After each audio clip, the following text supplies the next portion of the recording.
Hello friends, आज मैं आपके साथ इकोनॉमिक्स का एक और टॉपिक लेके आया हूँ और टॉपिक का नाम है gross product versus net product. शुरू करने से पहले बता दूं कि ये जो टॉपिक है ये नेशनल इनकम से लिया गया है और इस टॉपिक के सारे लिंक्स आपको इस वीडियो के डिस्क्रिप्शन में मिल जाएंगे। शुरू करते हैं। तो ग्रॉस प्रोडक्ट और नेट प्रोडक्ट में क्या फ़र्क है, ये डेप्रिसिएशन का फ़र्क है और इसको किस तरीके से लिया जाता है वो पूरा मैं आपके साथ एक्सप्लेन करूँगा।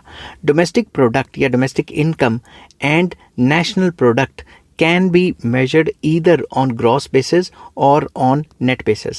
तो सिंपल वर्ड्स में डोमेस्टिक प्रोडक्ट या नेशनल प्रोडक्ट को हम ग्रॉस बेसिस पे भी जो है पता लगा सकते हैं और नेट बेसिस पे भी पता लगा सकते हैं।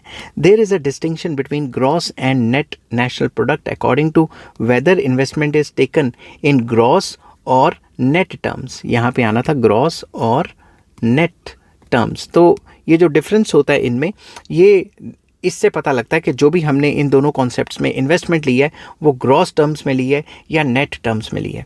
वेदर डेप्रिसिएशन इज़ इंक्लूडेड और नॉट। अगर डेप्रिसिएशन इंक्लूडेड है तो हमने नेट टर्म्स में नहीं ली बल्कि ग्रॉस टर्म्स में ली है, और अगर डेप्रिसिएशन इंक्लूडेड नहीं है तो हमने नेट टर्म्स में वो लिया है, ना कि ग्रॉस टर्म्स में।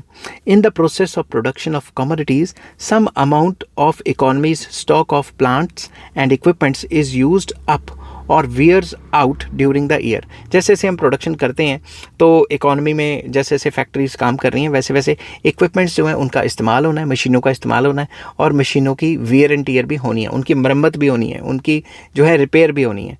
This consumption of fixed capital in the process of production is known as depreciation. जैसे जैसे प्रोडक्शन में ये जो फिक्स्ड कैपिटल का जो कंजम्पशन होता है, इसकी वैल्यू का जो डाउनग्रेडिंग होती है, इसकी जो रिपेयर वगैरह होती है, मशीन को काम कराते कराते जो उसमें रिपेयर या फिर उसको रिप्लेस करना है या कुछ भी करना है, इस चीज़ को डेप्रिसिएशन कहा जाता है। डेप्रिसिएशन के ऊपर मैंने ऑलरेडी डिटेल्ड वीडियो बनाई हुई है, ठीक है। अगर आपको चाहिए तो मुझे नीचे कमेंट कर देना, मैं आपको लिंक शेयर कर दूंगा। Thus the loss of the value of fixed assets during the production process due to normal wear and tear is called depreciation. लगातार मशीन चलेगी, प्रोडक्शन होगी तो उसमें वियर एंड टीयर तो आएगा ही, नॉर्मल खर्चा तो आएगा ही, मशीन की बेल्टें बुल्टें चेंज होंगी, उसमें ऑयल वगैरह पड़ेगा, तो ये खर्चा तो आता ही है, उसे डेप्रिसिएशन कहते हैं और उसकी वैल्यू भी गिरती रहती है।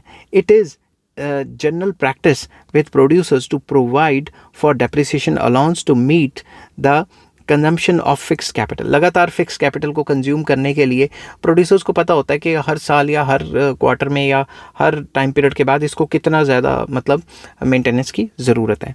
If we deduct the depreciation from gross investment we will get net investment. अगर हम ये खर्चा ग्रॉस इन्वेस्टमेंट से माइनस कर लेंगे तो हमें नेट इन्वेस्टमेंट मिल जाएगी। Therefore gross product does not make allowance of depreciation in the estimation of domestic product. तो जो ग्रॉस प्रोडक्ट है वो डेप्रिसिएशन को अलग करके नहीं देखती, बल्कि नेट प्रोडक्ट जो है वो डेप्रिसिएशन को अलग करके देखती है, और अगर ग्रॉस प्रोडक्ट में से डेप्रिसिएशन को माइनस कर लेंगे तो नेट प्रोडक्ट आ जाएगी।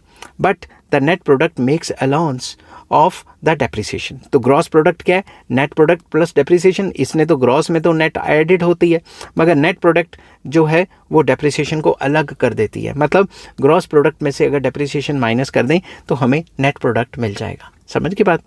आई होप ये वीडियो आपको पसंद आई होगी। अगर पसंद आती है तो please like, share and subscribe. ये आप इस वीडियो को कहाँ से देख रहे हैं आप नीचे कमेंट में मुझे बताएं कि आप इस वीडियो को इस पर्टिकुलर जगह से देख रहे हैं, मुझे भी पता लगेगा कि मेरी वीडियोस कहाँ तक देखी जाती हैं। तो आज के लिए इतना ही। Take care, bye bye.